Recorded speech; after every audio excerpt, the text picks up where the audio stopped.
Selamat siang Pak Sugiman. Siang Pak. Gimana kabarnya Pak Sugiman? Alhamdulillah sehat Pak, baik. Ya, Alhamdulillah baik. Nah Pak Sugiman, sesuai dengan kesepakatan kita minggu lalu, hari ini kita mengadakan coach supervisi tentang coaching yang akan Bapak Sugiman laksanakan. Begitu ya Pak ya. Nah dari kegiatan coaching yang akan dilakukan oleh Pak Sugiman nanti, di sini saya coba jelaskan dulu tujuan praktik ini apa ini untuk mengembangkan kompetensi coaching Pak Sugiman. Betul gitu Pak. Terus kemudian dalam melaksanakan coaching, Bapak jangan lupa untuk punya prinsip seorang coach, yaitu Pak kan seperti kemitraan, kemudian proses kreatif dan memaksimalkan potensi. Ya, dan tidak lupa juga dalam kegiatan percakapan transparansi ini, kompetensi inti coaching itu jangan sampai lupa Pak. Bapak juga harus nanti menerapkan kompetensi inti coaching ini seperti presence atau menerima kehadiran atau hadiran penuh, terus kemudian mendengarkan aktif dan mengajukan pertanyaan berbobot seperti itu. Dan pelaksanaan coaching nanti juga harus sesuai dengan teknik rasa serta menerapkan alur cerita yang sudah Pak Sugiman pelajari seperti itu. Gimana Pak? Baik Pak. Oke. Nah sebelum melaksanakan, saya punya beberapa pertanyaan Pak Sugiman. Yang pertama, dari kegiatan coaching yang akan Bapak Sugiman lakukan, kompetensi mana yang mau Bapak kembangkan? Rencananya saya akan mengembangkan di mendengarkan aktif Pak. Mendengarkan aktif ya Pak Sugiman ya. Kenapa di kompetensi itu Pak Sugiman? Saya jelaskan. Karena kadang-kadang di mendengar aktif ini agak sulit sedikit orang untuk memahami atau mungkin mendengarkan semua apa keluh kesah daripada coach Pak untuk orang lain begitu. Oke, baik. Kemudian Pak Sugiman, bagaimana nanti yang akan saya amati di dari pelaksanaan coaching Pak Sugiman, yang ingin saya amati itu di bagian apa? Nanti mungkin di identifikasi Pak. Identifikasi. Karena di situ agak sedikit saya agak mempunyai kelemahan mungkin menurut saya nilai diri saya Pak. Oke, baik, di bagian identifikasi Pak ya. Ya. Terus kemudian untuk indikator pencapaiannya atau tolak ukur nih Pak, bagaimana yang akan sebagai bentuk keberhasilannya yang akan Pak Sugiman lakukan? Mungkin saya ingin mencapai bagaimana mengarahkan coach mendapatkan masalahnya, solusinya dari masalah yang dihadapi Pak. Oke, baik itu Pak Sugiman ya. Dari diskusi supervisi kita ini, saya menangkap bahwa Pak Sugiman akan fokus ke kompetensi inti untuk mendengarkan aktif, kemudian melakukan menguatkan ya Pak di alur cerita di bagian identifikasi, terus kemudian menjadi tolak ukur untuk kegiatan coaching Pak Sugiman ini adalah bisa membantu coach untuk menyelesaikan masalahnya. Ya Pak. Betul Pak? Betul Pak. Baik kalau gitu kita bisa langsung untuk masuk ke sesi coachingnya Pak Sugiman ya. Baik ya Pak. Assalamualaikum Pak Gusti. Waalaikumsalam Pak Sugiman. Apa kabar Pak Gusti siang ini? Alhamdulillah sehat Pak. Pak Sugiman gimana kabarnya? Alhamdulillah sehat Pak juga ya. Ada apa Pak Bapak menghubungi saya, kira-kira apa ada hal yang perlu dibicarakan? Ya, ada nih Pak Sugiman. Kira-kira Pak Sugiman ada waktu? Ada Pak. Cuman apa sih masalah yang ingin Bapak sampaikan kira-kira? Masalah kebersihan ya Pak. Kebersihan itu kan merupakan kewajiban setiap orang Pak. Di sekolah saya ini masih kurang dalam menyadari hal tentang kebersihan membuang sampah. Meskipun terdengar mudah sebenarnya, namun nyatanya tidak semua orang yang bisa menjaga kebersihan itu. Oh, berarti Pak Gusti punya masalah tentang kesadaran siswa di sekolah tentang membuang sampah gitu Pak ya, berarti permasalahan itu. Baik Pak, mungkin waktu kita ada sekitar 10 atau 15 menit lah. Jadi kira-kira apa yang ingin Bapak ceritakan dari permasalahan ini lebih detailnya? Sebenarnya Pak, saya ingin ada perubahan tentang kesadaran akan lingkungan. Kemudian bisa mengajak orang lain Pak untuk menjaga atau lebih peduli terhadap lingkungan sekolah. Kira-kira perubahan apa yang ingin Bapak capai di sini? Kebersihan sekolah yang perlu saya tingkatkan, sampai masih banyak terlihat di lingkungan sekolah itu, terutama pada jam istirahat. Itu kesadaran siswa dalam membuang sampah itu masih kurang. Saya sebagai guru di sekolah itu ingin mengajak guru-guru lain dan bersama memberikan teladan kepada para siswa untuk membuang sampah pada tempatnya. Saatnya guru tidak hanya memberikan perintah saja, tapi langsung memberikan contoh. Oh, begitu Pak ya. Tadi Bapak menceritakan tentang masalah sekolah, tentang masalah siswa, kesadaran siswa membuang sampah. Kira-kira kalau level itu di 1 sampai 10, level 10 itu berarti level maksimal. Ya ideal kira-kira yang ingin Bapak capai berapa kira? Level berapa kira tentang masalah ini gitu Bapak? Untuk sekarang ini Pak, kira-kira masuk di level 5 Pak. Untuk mengambil sampah itu pun masih terlibat dengan kata perintah Pak. Mungkin dari level 5. Berarti dari level 5 ini mungkin bisa ditingkatkan ke perubahan ke level berapa kira-kira dari 5 ini Pak? Rencana saya ke level 8 Pak. Oh, bagus Gusti, kalau ke level 8 itu sudah bagus ya kalau usaha ya. Perubahan dari level 5 ke level 8 ini kira-kira usaha apa yang harus Bapak lakukan untuk masalah ini? Untuk menyelesaikannya Pak, setiap kelas itu rencana saya menyediakan tempat sampah di per kelas, kemudian di perkarangan sekolah itu setiap sudut kita isi Pak, tempat sampah dan tempat sampah itu kita bedakan menjadi sampah organik dan sampah non organik. Dan kemudian rencana saya mau membuat seperti sosialisasi lingkungan sehat setiap 2 bulan sekali. Oh, berarti lingkungan sehat berarti luar biasa itu Pak ya. Jadi cukup luar biasa fasilitas juga yang Bapak sediakan ya, Bapak rencanakan di sekolah Bapak nanti.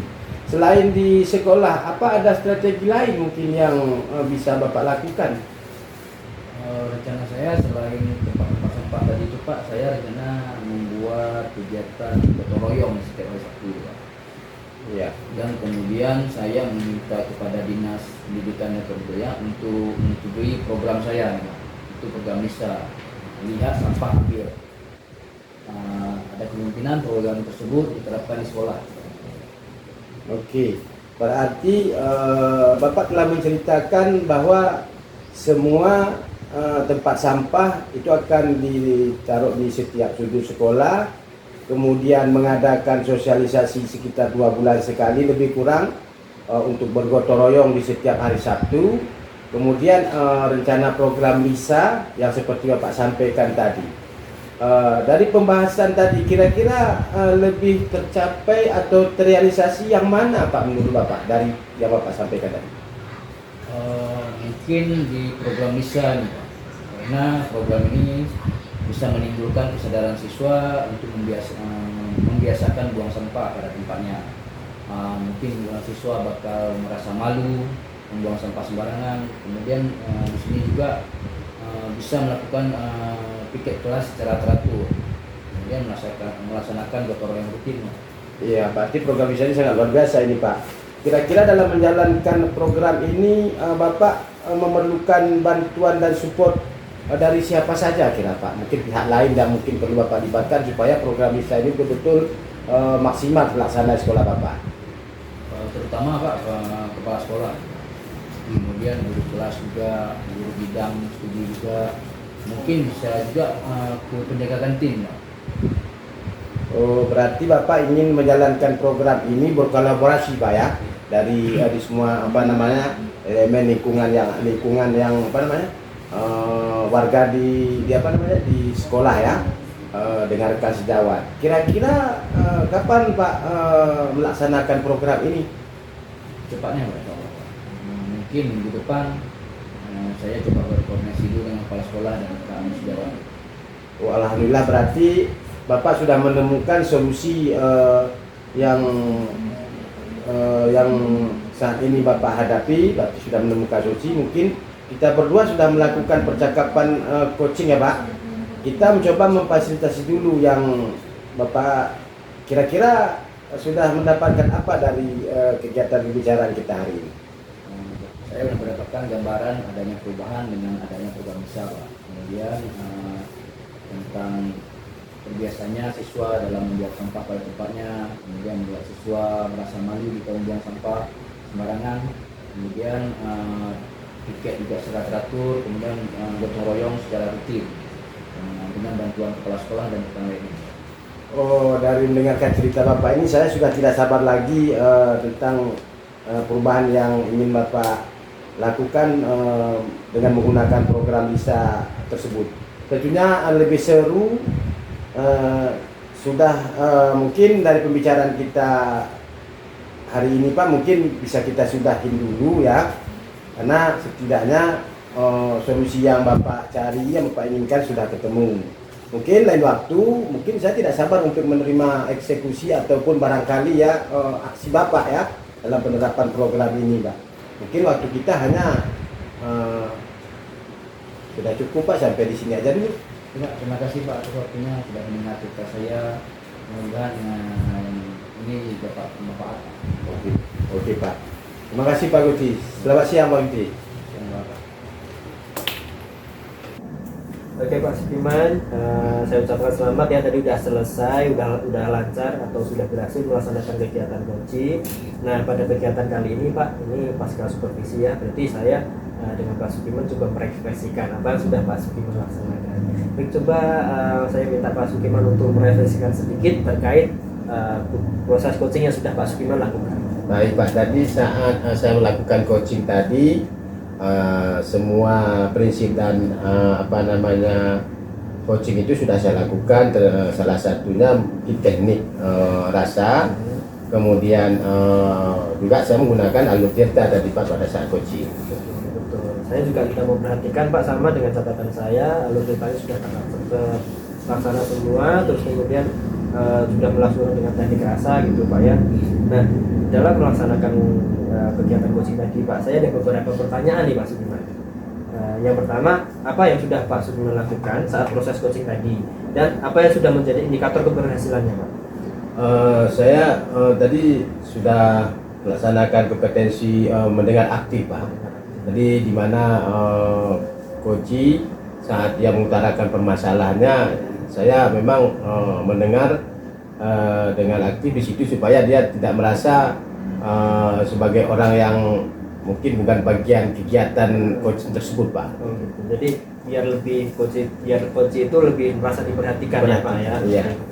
Dan sama dengan catatan di tempat saya tadi Pak, bahwa Bapak sudah mendengarkan aktif sehingga coach dapat terbuka Pak. Saya sudah mengamatinya seperti itu. Itu sebuah keberhasilan dalam proses coaching ya Pak.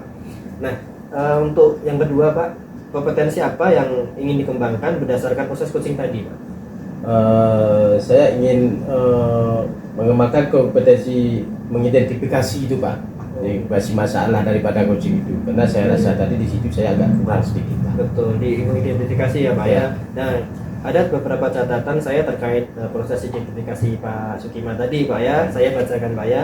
Yang pertama, mungkin Pak Sukiman harus lebih luas ya, lebih luas lagi dalam menggali data, menggali informasi, latar belakang masalah dan sumber masalahnya dan lain sebagainya gitu Pak ya. Terus kemudian lebih santai lagi Pak. Jadi mungkin dengan lebih santai, lebih rileks Pak Sukiman dapat inspirasi untuk memberikan pertanyaan-pertanyaan yang berbobot kepada coach, sehingga coach dapat terstimulasi untuk memberikan atau mendapatkan solusi yang diharapkan.